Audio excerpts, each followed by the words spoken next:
கோபியை நான் தான் பார்த்துக்குவேன் அப்படிங்கிற மாதிரி ராதிகாவும் ஈஸ்வரியும் மாறி மாறி போட்டி போட்டுக்கிறாங்க.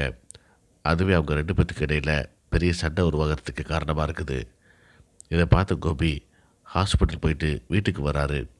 வீட்டுக்கு வந்து ஈஸ்வரி பார்த்து பேசிகிட்டு இருக்காரு. ஈஸ்வரி கோபிக்கிட்ட கேட்குறாங்க, என்னப்பா டாக்டர் பார்த்தியா, என்ன சொன்னாங்க அப்படின்னு சொல்லி கேட்குறாங்க.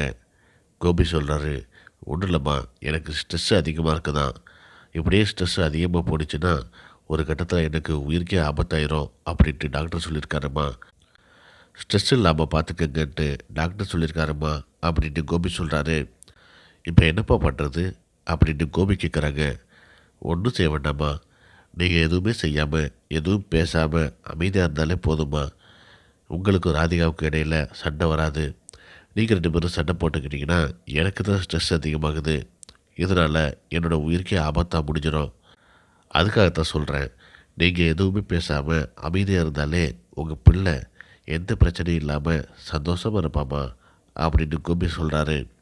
இதை எல்லாத்தையுமே கிச்சனில் இருந்து பாக்கியா கேட்டுட்ருக்காங்க. ராதிகாவுக்கும் ஈஸ்வருக்கு இடையில் எந்த பிரச்சனையும் வந்துடக்கூடாது அப்படிங்கிறதுக்காக கோபி எப்படி ஒரு பிளான் பண்ணிகிட்ருக்காரு அப்படிங்கிறத பாக்கியா புரிஞ்சுக்கிறாங்க.